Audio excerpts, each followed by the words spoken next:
সফল খনির মালিক হইতে হবে তো মুসলিম দেশের মুসলমানদের পায়ের নিচে, ইমানদারদের পায়ের নিচে আল্লাহ পাক সম্পদ দিয়ে ভরে রাখছেন। কাফের বেদিনরা জানে যতক্ষণ পর্যন্ত করে শেষ করতে না পারবো ততক্ষণ পর্যন্ত ওগুলো তুই লেখায় আরাম করতে পারবো না, কারণ ওগুলো তো চাই দুনিয়া। প্রতিটা মুসলিম দেশের জমিনের নিচে আল্লাহ পাক মুসলমানদের জন্য খাজানা রাখছেন। এই খাজানাগুলো দখল করার জন্য কাফেররা উৎপাইতে থাকে। তেল গ্যাস অনেক আমাদের পায়ের নিচেও আছে, কিন্তু সফল মালিকানা আমাদের এখনো হয় নাই। স্বর্ণের খনি জাদু একটা আছে, ওগুলো যদি বাইর করার মেশিন গুলা খালি থাকতো তাহলে এতদিন আমাদের বাস তলাতেও বাতি জ্বলত। সোনার খনি আছে, কিন্তু সফলতা আমাদের ভাগ্যে এখনো আসে নাই। ইমানের খনির মালিক হইলে খালি হয় না, সফল ইমানদার হতে হয়। নেতা হইলে কি হয়? সফল নেতা হইতে হয়। তোমরা খালি পিকনি জোটে। ইমানদার হলে কি হয়? সফল ইমানদার হতে হয়।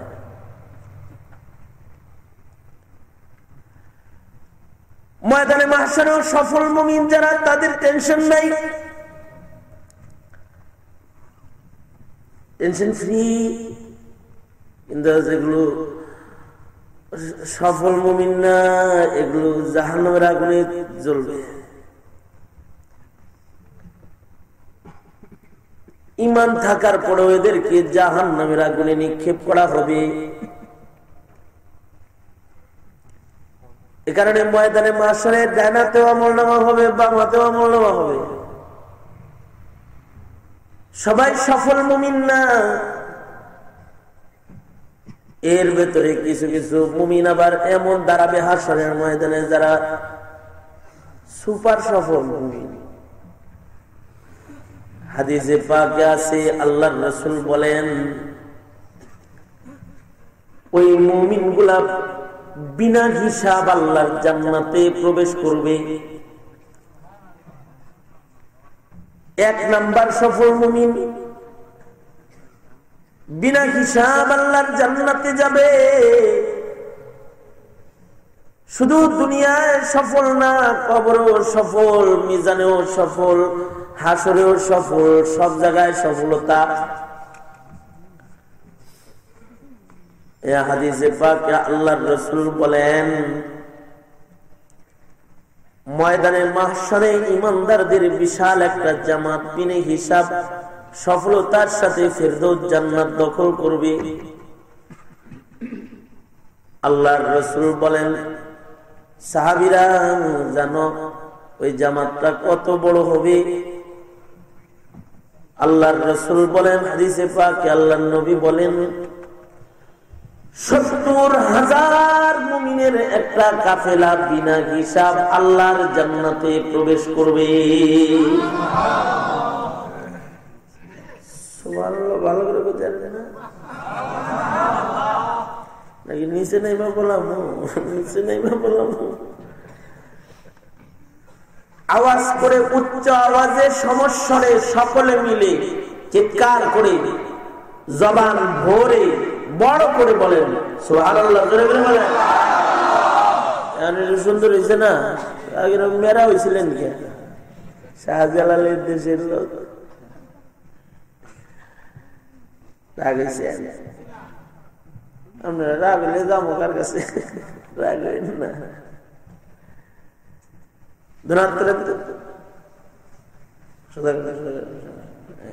এরকম খুলেন তো ফুলের মতো, এরকম আস্তে আস্তে আস্তে না, এরকম করেন কেন? আস্তে আস্তে নারায়ণ, আস্তে আস্তে সূর্যমুখীর মতো সুন্দর জবান খুলেন, আওয়াজ করে বলেন আল্লাহু আকবার। আরো জোরে বলেন আল্লাহু আকবার।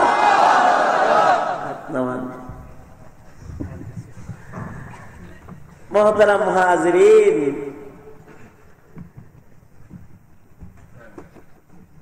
দিল দিয়া বয়ানটা শুনেন, দিল দিয়া কথা কম কিন্তু দিল দিয়া শুনেন, অনেকদিন মনে থাকবে। আল্লাহর রাসূল বলেন ময়দানে মাহশরে সফল মুমিনদের একটি জামাত বিনা হিসাব আল্লাহর জান্নাতে প্রবেশ করবে,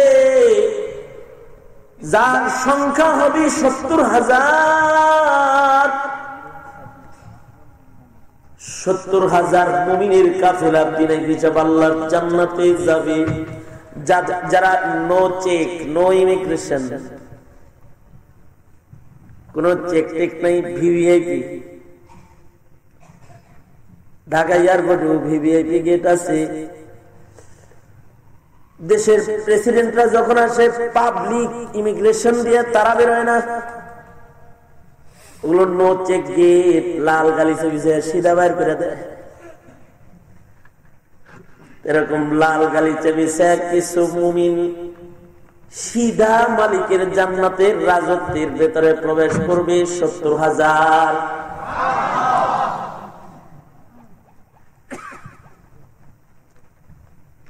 বাংলাদেশের ভিআইপি, যেটা বাংলাদেশের ভিআইপি,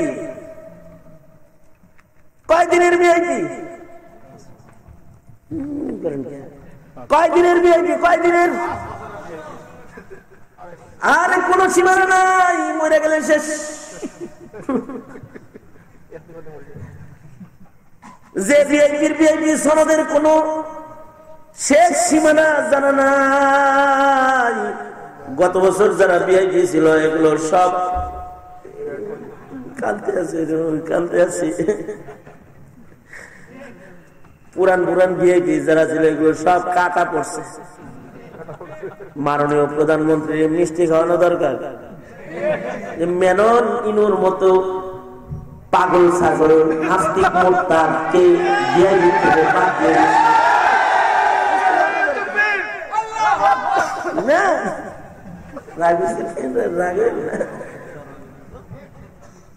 মুসলমান দেশের ভিভিআইপি মন্ত্রী কোন নাস্তিক হতে পারে না। শুধু ভিভিআইপি না, প্রধানমন্ত্রীকে কালকে ফুলের মালা নিয়ে দৌড়ায় যেতাম গণভবনে, কালকে ওগুলোর সংসদ বাতিল করে বের করে দাও, বের করে দাও। 17 কোটি মুসলমানের প্রতিনিধিত্ব করার যোগ্যতা ওদের নেই। কথা বলেন আওয়াজ করে।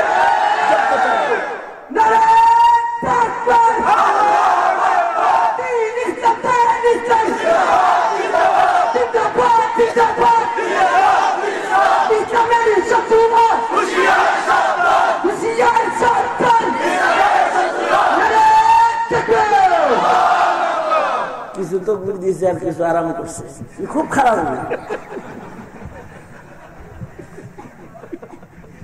তকবীর তো একসাথে দিতে চায় না, এই জন্যই তো মার খাও। ভালো করে একটা তকবীর দেন না, তকবীর শুনি, তকবীর শুনলে ভালো লাগে তো। এত কিছু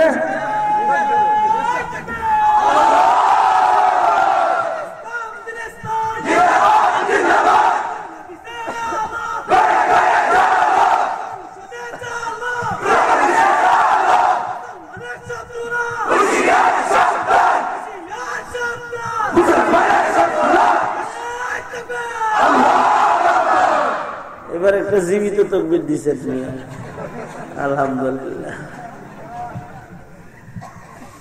বাংলাদেশে আর কেউ এরকম জীবিত তকবীর পারে না। শাহজালালের মাটিতে কিছু পারে এখন। আমরা তো সারা বাংলাদেশে বয়ান করি, তকবীর শুয়ে বলছে। কিছু কিছু কিছু গরু গাভী আছে, দেখবেন যে এগুলো কামে দেয় সয় আছে না। এই তুই কথা কইতে আসছিস কেন? ডিস্টার্ব করে। এখন একটু ডিস্টার্ববিহীন পরিবেশ কিছু সময় রাখ, যেন আমার ডাইনে বামে সাউন্ড না লাগে। এক মনে যেন কিছু কয়েকটা কথা বলতে পারি, লম্বা কথা বলা।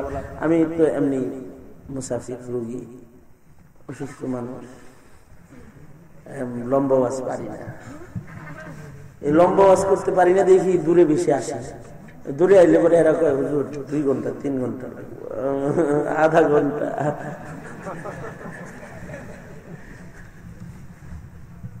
মুহতারাম হাজিরিন,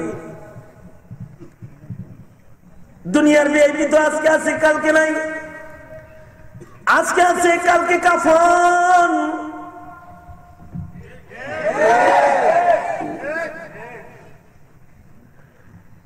এটার কোন গ্যারান্টি নাই। দল ক্ষমতায় থাকার পরেও গ্যারান্টি থাকে না অনেক সময়। মাননীয় প্রধানমন্ত্রী নিজেই যারা সব সার্টিফিকেট দিচ্ছে, এগুলো একটা ভালো উদ্যোগ। আল্লাহ পাকের শান, আল্লাহ কখনো কখনো ইউখরিজুল হাইয়া মিনাল মাইয়িতি ওয়া ইউখরিজুল মাইয়িতা মিনাল হাই, দিন থেকে আল্লাহ বাচ্চা বের করেন, সেই মালিক তো। খালি সনদ না, ওই যে ওগুলো আস্তে আস্তে যেমন আইতেছে আরো কিছু আইবে, এগুলো সব লাইনে লাইনে আইতে থাকুক, তাইলে দোয়াও লাইনে লাইনে পাইতে থাকুক। আর যদি কথা সত্য মতলব খারাপ কোনো কিছু হয়, গাড়ির মোড় ঘুরতে দেরি লাগে, মানুষের মোড় ঘুরতে কিন্তু দেরি লাগে না, ইমানদারের মোড় ঘুরতেও দেরি লাগে না। ঠিক না ঠিক করে আওয়াজ করে, আরো করে আওয়াজ করে বলেন ঠিক না ঠিক করে বলেন। আমাকে যাওয়া লাগবে না, যারা পাহারাদার আছে করে একটা মোড় ঘুরে গেলে।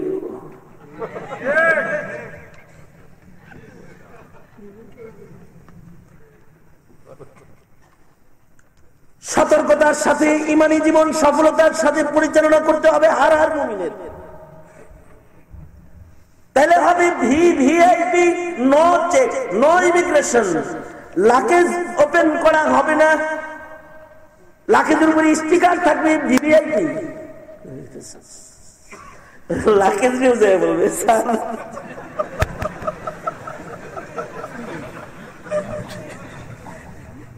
খালি সারের সালাম দেয় না, লাকেজ সালাম দেয়। এই যদি হয় দুনিয়ার ভিআইপি, ময়দানে রাজার রাজা কে? জোরে আওয়াজ করে বলেন কে? ওই মাইক কে? ওনে মাইক নিচে গেছে। রাজার রাজা কে? জোরে আওয়াজ করে বলেন। ওই মাইকটা বন্ধ করেন। রাজার রাজা হলো আল্লাহ। রাজার রাজার ভিআইপি যারা, তাদের পাওয়ার কি দুনিয়ার ভিআইপি কম হবে না বেশি হবে?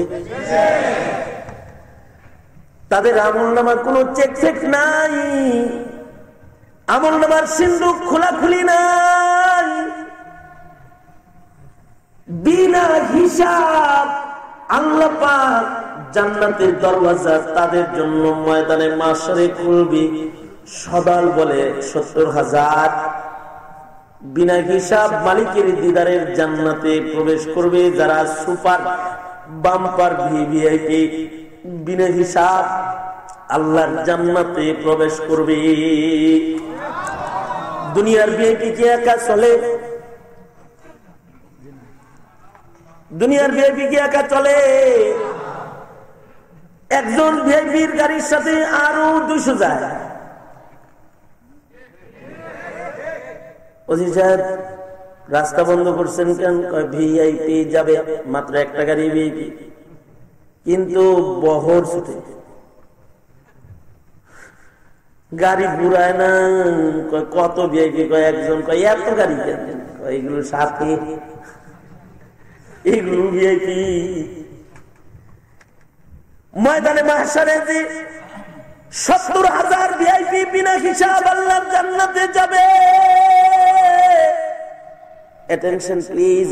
সুবহানাল্লাহ বলার লাগে রেডিও বলে দাও, খবরটা দিয়ে সাথে সাথে ভালো করে একটা সুবহানাল্লাহ বলবে, কারণ নবীর খবর। নবীজি বলেন এই 70,000 ভিআইপি,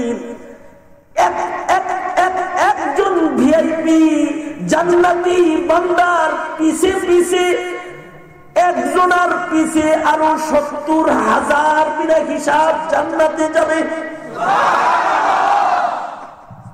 ভিআইপি মাত্র 70,000, কিন্তু এর এক একজনের সাথে 70,000। এবার ক্যালকুলেটর তুমি হিসাব করে লোক কতগুলো হবে। আল্লাহর রাসূল যখন এই বর্ণনা দিতেছিলেন, আপনাদেরও অনেকের মনে লোভ হয়েছে, যদি ওই দলে যাইতাম, হিসাব ছাড়া দল। একজন সাহাবী লাফ দিয়ে দাঁড়ায় গেছে, হযরত ওকাশা রাদিয়াল্লাহু আনহু। তিনি বলেন, ইয়া রাসূলুল্লাহ, আপনি একটু আমার জন্য দোয়া করেন, আল্লাহ যেন আমি ওকাশাকে যেন ওই দলের লেখা নেয় যারা বিনা হিসাব আল্লাহর জান্নাতে প্রবেশ করবে।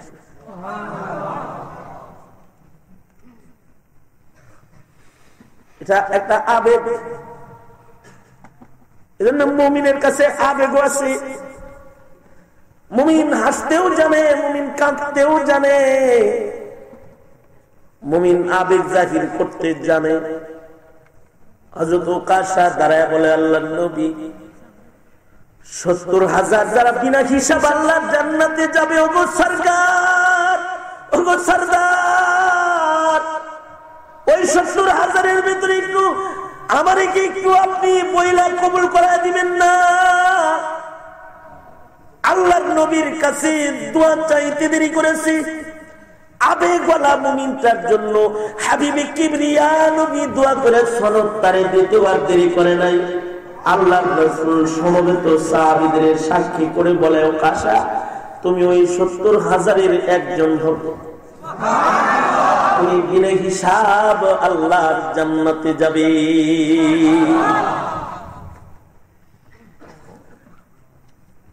আমাদের নবী মুহাম্মদুর রাসূলুল্লাহ সাল্লাল্লাহু আলাইহি ওয়াসাল্লামের এমন বড় শান, যেন তেন নবীর উম্মত তোরা না। ও মুসলমান ভাইরা, যেন তেন নবীর উম্মত তোরা না। তোদের নবীর এমন শান, তোদের নবীর জবান এমন জবান,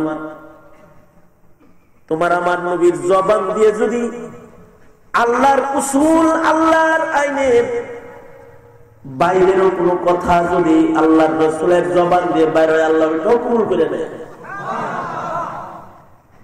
নবীজির জবানের সম্মানে আল্লাহর স্বাভাবিক নিয়ম ক্রস করে যদি হাবিবুল্লাহ কিছু বলে, আল্লাহ ওইটাও কবুল করে। এরকম জবান, যেমন উদাহরণ স্বরূপ আল্লাহর রাসূল সরওয়ারে দু আলম নবী মুহাম্মদুর রাসূলুল্লাহ সাল্লাল্লাহু আলাইহি ওয়াসাল্লাম আল্লাহর নিয়মের উল্টাও দোয়া করছেন, ওইটাও আল্লাহ পাক সুজা বানায় কবুল করছেন। যেমন এই সমস্ত কথাগুলো সারা জিন্দেগি স্কুল, কলেজ, ইউনিভার্সিটিতে পড়লে জীবনেও শুনতে পারবি না, জীবনেও পাবি না পাতা উল্টায়। যেটা বলতেছি, আল্লাহর বিধান হলো, কোন মাসুম সন্তান যদি মুদ্দাতের রেজাতের ভেতরে ভিন্ন কোন মহিলার স্তন থেকেও যদি 1 চোষণ 2 চোষণ দুধ খায়, 1 ফোঁটা মায়ের বুকের দুধের এত দাম, এটা যদি কোনো বাচ্চায় খায়, তাহলে ও মায়ের সাথে আর এই বাচ্চার সাথে মা সন্তানের সম্পর্ক হয়ে যায়। মাটা হয়ে যায় দুধ মা, সন্তানটা হয়ে যায় দুধ সন্তান। পেটের ছেলে যেমন ছেলে, বুকের দুধ খাইছে, এটাও ছেলে। গর্ভে ধারিনি মা যেমন মা, দুধ পান করাইছে যেই মা, এই মা ওই রকম একটা মা। 1 ফোঁটা দুধের কত পর, যেমন হালিমাতুস সাদিয়া রাদিয়াল্লাহু আনহা নবীজির দুধ মা ছিলেন। যদি বুকের স্তনের দুধও কোনো সন্তান খায়, তাহলে ও মাটাও মা হয়ে যায়। শুধু ওই মা মা হয় না, ওই মায়ের গর্ভের থেকে যত বাচ্চা জন্মায়, বোন জন্মাইলে দুধ বোন হয়ে যায়, ভাই জন্মাইলে দুধ ভাই হয়ে যায়। বিয়া হারাম, পর্দার বিধান ক্যান্সেল হয়ে যায়। এতটুকুন শুধু ব্যবধান। পেটের সন্তান মিরাজ পায়, দুধ সন্তান মিরাজ পায় না। কিন্তু বিবাহ ক্যান্সেল, ও মায়ের সাথে দেখা দেওয়া ইবাদত, ও মায়ের সাথে খেদমত করা ইবাদত, ও মায়ের সাথে মুসাফা করা যায়। কোন পুরুষের জন্য সব মহিলার লোকে মুসাফা করা যায় নয়, কিন্তু ওই মহিলাদের সাথে একটা পুরুষ মুসাফা করতে পারে যে মহিলাটাকে বিয়ে করা হারাম। যারে বিয়ে করা হারাম তার সাথে মুসাফা করা যাবে, কিন্তু বিয়ে করা যায়, তার লগে দেখাও দেওয়া যাবে না। বিবাহ করা হারাম তো মুসাফা করাও জায়েজ হয়ে যাবে। দুধ মায়ের সাথে দেখা দেওয়া যায়, দুধ সন্তানের সাথে দেখা দেওয়া যায়। দুগ্ধ দানকারিণী মা, যে সন্তান দুধ খাইছে এরাও তার সন্তান হয়ে যায়। বোনগুলা তার, এই মায়ের পেটের সন্তানগুলা তার বোন ভাই হয়ে যায়, বোন হয়ে যায়, ভাই হয়ে যায়। এটা আল্লাহ পাকের শরীয়তের একটা বিধান, কিন্তু শর্ত হলো এটা মুদ্দাতের জাতের ভেতরে হইতে হবে। 6 বছরের বাচ্চা যেটা ডাবলি বুট চাবায় খায়, ওরে দুধ খাইলে তো মা হইতো না। হাউলাইনি কামিলাইন, মুদ্দাতের জাতের যে সীমানা আছে ওর ভিতরে ঘটনাটা ঘটতে হবে। কিন্তু নবীজির কাছে একটা কেস আসছে, এক সাহাবী এসে কয়, রাসূল এই ছেলেটারে আমি পালছি, বালেক হয়ে গেছে, আমারে বাপ কয়, আমার বিবিরে মা কয়, বালেক হয়ে গেছে, পর্দা ফরজ হয়ে গেছে, বিপদে পড়ে গেছি। ও তো আমরা ওর মা বাবা, আমি আর আমার বিবি ছাড়া ও বাঁচবে না। আল্লাহর রাসূল বলে, তাহলে তোমার জন্য একটা উল্টা নিয়ম। তুমি একটা পেয়ালায় করে তোমার বিবির স্তনের একটু দুধ দহন করে ওকে এনে খাইয়ে দাও, আল্লাহকে বলে দিব 2 বছরের ভিতরে খাওয়ার কামটা করাই দিই। সুবহানাল্লাহ, জোরে আওয়াজ করে বলেন, আরো জোরে আওয়াজ করে বলেন সুবহানাল্লাহ।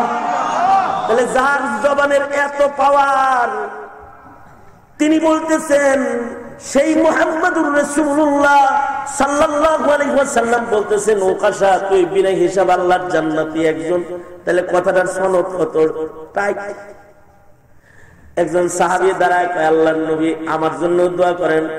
আল্লাহর নবী কয়, এই সমস্ত দোয়া বারে বারে হয় না, একজনই হইছে। এবার 70,000-এর পিছে আরো 70 যারা যাবে তাগর ভিতরে তোমরা যাই। আলমার উমা মানা হাব্বা, নিজে ভালো না হইলেও ভালোরে মুহাব্বত করলেও ভালো হয়ে যায়। এর মাননীয় প্রধানমন্ত্রী উলামাদেরকে মুহাব্বত করে, বিভিন্ন টাকাওয়ালা পয়সাওয়ালারা নিজেরা ধর্মকর্ম না করতে পারলো এতিম ছেলেদেরকে মুহাব্বত করে। নাস্তিক মুরতাদ মেজাজের যারা, ওরা হুজুর করে দেখতে পারে না, অথচ এই মুহাব্বতটার কিন্তু অনেক দাম। এই মুহাব্বতের বদলে নেককারদের সাথে আল্লাহর জান্নাত পাওয়া যাবে। আল্লাহু আকবার, জোরে জোরে বলেন। সফল মুমিন হওয়া যাবে। সফল মুমিন তারা যারা বিনা হিসাব জান্নাতি। আর একদল সফল মুমিন আছে যারা ডান হাতে আমলনামা পাবে, ফাসাউফা ইউহাসাবু হিসাবান ইয়াসীরা, তাদের আল্লাহ পাক সহজ হিসাব নিয়ে জান্নাত দিয়ে দিবে। কিন্তু একদল আছে যাদের আল্লাহ হিসাব নেওয়া শুরু করবে, লাইনে লাইনে ধরবে, বলবে যে এই 9 তারিখে 12টা 3 মিনিটে কইছিলি, 12 মিনিটে কইছিলি, ক এভাবে জিজ্ঞাসা, 31 মিনিটে কইছিলি, ক জিজ্ঞাসা করবে। অমুক জায়গায় কি করছিলি, ক জিজ্ঞাসা করবে। এমন লাইনে লাইনে যা করে ধরবে, এরকম ধৈরা ফলাইলে আগুনে পুড়ে যেতে হবে। যারা আগুনে পুড়ে যাবে তারা বিফল হয়ে যাবে, ঈমান থাকার পরেও বিফল হয়ে যাবে। সেম দুনিয়ার মাটিতেও কিছু মুমিন ইমানদার থাকার পরেও তাদের দোয়া কবুল হয় না, তারা আল্লাহর রহমত পায় না। তাদের দেখলে কাফের মুশরিক ভয় পায় না, তারা মার খায়, তাদের রক্ত ঝরে। যেমন 50 বছরের ভেতরে মুসলমানের মাটিতে রক্ত ঝরে নাই, এখন কিন্তু মসজিদেও রক্ত ঝরতেছে, ইজতেমায়ও রক্ত ঝরতেছে। সরকার উদ্যোগ নিয়েছে ঝগড়া থামানোর জন্য, শেষ বেলায় দুনো দলের ইজতেমা ক্যান্সেল করতেছে, ঝগড়া করে করে দিনের কাজ বন্ধ করতেছে, নিজেরা নিজেরা ঝগড়া করে দিন বন্ধ হইতেছে। এই যে পরাজয় গুলো আমাদের জীবনে আসতেছে, এটার মৌলিক আসল কারণ কি? মৌলিক আসল কারণ হলো ইমানের শুকরিয়া আমরা না করার কারণে হক থেকে দূরে সরে যেতেছি। ইবাদত করার পরেও হক থেকে দূরে সরে যাচ্ছি। আমাদের কিছু ভাই ইবাদত করতেছে কিন্তু হক থেকে তারা পিছলে দূরে সরে যাচ্ছে। এজন্য এই মুমিনকে দুনিয়ার মাটিতেও যদি সফলতার মালা গলায় নিতে হয়, তাহলে আল্লাহ পাকের নির্দেশ 3 কাম করো। কয় কাম? 1 নাম্বার, ইয়া আইয়ুহাল্লাযীনা আমানুত্তাকুল্লাহ, ও ঈমানদারেরা তোমরা ভয় করো আল্লাহকে। কারে? জোরে আওয়াজ করে বলেন, আরো জোরে আওয়াজ করে বলেন, জোরে বলেন, ভয় করবো কাকে? জোরে বলেন। আল্লাহকে ভয় করার তরজমা কি? মুফাসসিরিন বলে আল্লাহকে ভয় করার তরজমা হলো কোনো গুনাহ করা যাবে না, অর্থাৎ ইমানদার হয়ে ওই ইবাদত ছাড়া যাবে না যা ছাড়লে গুনাহ হয়, ইমানদার হয়ে ওই কুকর্ম করা যাবে না যা করলে গুনাহ হয়। তার মানে ইমানদার নামাজ ছাড়া ইমানদার সফল হবে না, রোজা ছাড়া ইমানদার সফল হবে না, গুনাহগার ইমানদার সফল হবে না, হজ যাকাত ফরজ হওয়ার পরেও করে না এমন ইমানদার সফল হবে না, মিথ্যাবাদী ইমানদার সফল হবে না, জালেম ইমানদার সফল হবে না,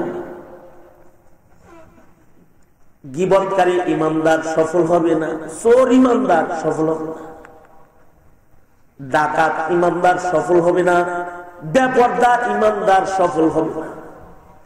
গুনাহগার মুমিনকে আল্লাহ সফলতা দিবে না। মুমিন তো আরকানেও আছে কিন্তু তাদের সফলতা নষ্ট হয়ে গেছে। আজকের খবরেও শুনলাম আরাকানে মুসলমানরা শহীদ হইতেছে কাতার কাতার, আজকেও শুনছি। কেন? ওদের জীবন তো এমন ছিল না, ওরাও তো এক সময় সিংহের মতো গর্জন দিয়েছে, ওরাও কিন্তু এক সময় দেশ শাসন করেছে। আজকে ওরা বিতাড়িত, হিজরত করতে হইতেছে, রাজত্ব কাফেরের হাতে চলে গেছে। কেন? আল্লাহ পাক দিছে হাতের কামাই, নিজেদের কুকর্মের কামাই। মুসলমান যখন বিপথে চলে যায়, আল্লাহর মদদ নুসরত মুসলমানের কাছ থেকে দূরে চলে যায়। আমরাও যেমন বিপদে যাইতেছি, ওরকম আমাদের মসজিদ গুলো এখন ইবাদত শূন্য হয়ে যেতেছে, মসজিদ তালা মারা হইতেছে। এখন বিভিন্ন মসজিদে গাড়ি থামাইলে সাইনবোর্ড পাওয়া যায়, কোন ধরনের তবলিগের জামাত ঢোকা নিষেধ, সাইনবোর্ড।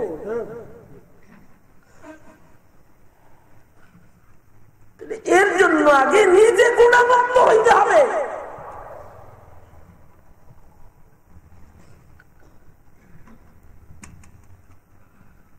দুই নাম্বার, উসিলা ধরতে হবে, উসিলা ধরতে হবে। ইবাদত করেও নাজাত পাওয়া যাবে না যদি উসিলা না ধরে। আবতাগু ইলাইহিল উসিলা। অনেকে মনে করে একা একা ইবাদত কইরা চিল্লা লাগায় সাল লাগায় আমি যাবো, কিসের মোল্লা মুন্সি গল্লি মারি, অনেকে মনে করে না। আবতাগু ইলাইহিল ওয়াসিলা, জান্নাতে যাওয়ার উসিলা ধরো। জিন্দেগির ইবাদত কবুল না হইতো,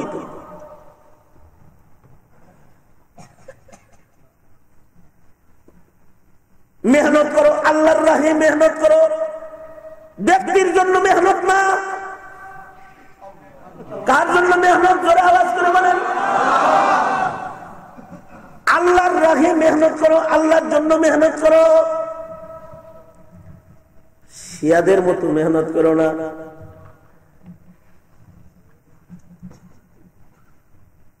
মুসলমানদের সমাজে যুগে যুগে ফিতনা এসেছে। পূর্বের জমানায় শিয়ারা আগমন করেছিল, নেক সুরতে মুসলমানের ভেতর থেকে সাহাবীদেরকে শহীদ করার দল বাইর করে ফেলছে। ইহুদ নাসারাদের এজেন্ট হয়ে যারা সমাজে কাজ করছে, নেককারদের নাম বিক্রি করছে, আলীর নাম বিক্রি করছে, হাসানের নাম, হুসাইনের নাম বিক্রি করছে। জাতিরে বুঝাইছে যে আমরা আহলে বাইতকে ভালোবাসি। আরে ভালোবাসি আমরা মূল ধারার। কথাটা কি মিথ্যা কথা বলছি? হুজুররা সব সাক্ষী। হযরত উসমানের আমল থেকে মেহনত শুরু হয়েছিল। ওইটা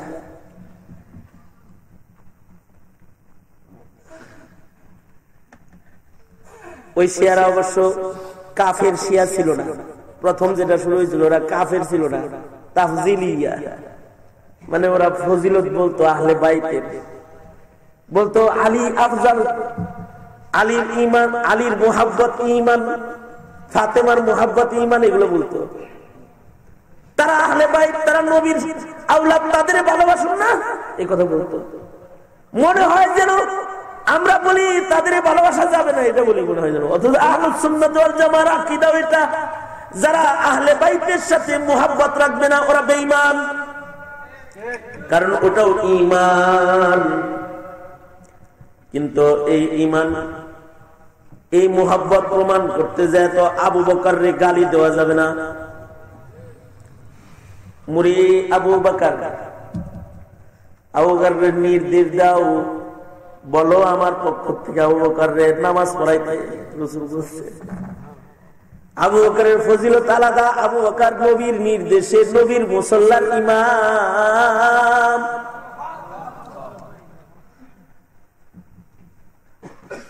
এখনো যদি কেউ আবু বকরকে ইজ্জত না দিয়ে আলীর ইজ্জত দেয়, তাইলে তার দশা যা হবে। আলীর আফজালিয়াত বলতে যায় শাইখাইনরে কেউ যদি গালি দেয়, এমনকি শিয়া ইসনা আশারিয়াদের কিতাব পড়ে দেখো, ওরা মনে করে আলী মুহাম্মাদের চেয়ে আফজাল। নাউজুবিল্লাহ, জোরে আওয়াজ করে বলেন। খমিনীর লেখা কিতাব আছে, যে কিতাবের ভিতরে এটা বলা আছে যে ইমামগণ, আহলে বাইতের ইমামগণ, এরা নবীদের চাইতে আফজাল। ওরা বলে আমাদের ইমামরা আফজাল মিনাল আম্বিয়া, আমাদের ইমামরা, ওদের শিয়াদের ইমামরা নবীদের চাইতে আফজাল। তার মানে আলী রাদিয়াল্লাহু আনহু, হযরত হাসান, হযরত হুসাইন, জাফর সাদিক, এইভাবে করে যত ইমাম আছে, তাকি নকি, মুহাম্মদ ইবনে মাহদি, মুহাম্মদ আল মাহদি, এই সব ইমাম যারা আছে, এই ইমামরা আকীদায়ে ইমামত, এই ইমামগুলা নবীদের চাইতে আফজাল। এবং ওরা মনে করে তাহরিফে কোরআন, ওরা মনে করে নবীজির কাছে আসলে 17,000 আয়াত নাযিল হয়েছিল, তার ভিতর থেকে 6,466টা এখন আছে, বাকিগুলো ওই ইমামদের কাছে আছে। এই ইমামরা, তাদের ভিতরে ইমাম মাহদির জন্ম হয়েছিল, যিনি কোরআনের আয়াত লয়ে হঠাৎ করে হারায় গেছে, হক জিন্দা করার জন্য ও ইমাম মাহদি আমাদের শিয়াদের দলে আগমন করবে, এটা ওদের আকীদা। মানে ওরা আফজালিয়াত ভালো বলতে যায় নবীর উপরে সওয়ার হয়েছে। এখন মূল ধারা ইলিয়াস রহমাতুল্লাহ আলাইহি, ইনামুল হাসান রহমাতুল্লাহ আলাইহি, মাওলানা ইউসুফ রহমাতুল্লাহ আলাইহি, এই সকল মুরব্বিদের নাম বেচা, মূল ধারার তাবলীগের নাম বিক্রি করে যারা সাদ সাহেবের পূজা শুরু করেছে, যারা শাইখাইন, মক্কা মুআজ্জামা, দারুল উলুম, এদেরকেও পৃষ্ঠ প্রদর্শন শুরু করেছে। এদের হালত ইহুদিদের অংশ। এরা পর্দার আড়ালে শিয়াদের মতন ইহুদির দালাল, শিয়াদের মতন নাসারার দালাল। মুরব্বি হারা ওরা, বড়দের সম্মান জানে না। মেহনত করবা কোন ধারায়? ওয়াজাহিদু ফি সাবিলি, আল্লাহ পাওয়ার ধারার মেহনত করো। যদি এরকম মেহনত কেউ করে তবে আল্লাহ পাক ওয়াদা করতেছেন লাআল্লাকুম তুফলিহুন, সফলতা দিবেন কে? আরো যারা আওয়াজ করে বলেন সফলতা দিবেন কে? সেই সফলতা অর্জন করতে রাজি আছি না ইনশাআল্লাহ? তাইলে উলামাদের সাথে থাকবো, নায়েবে নবীদের সাথে থাকবো, আহলে ইলমদের সাথে থাকবো ইনশাআল্লাহ। বলো ইনশাআল্লাহ।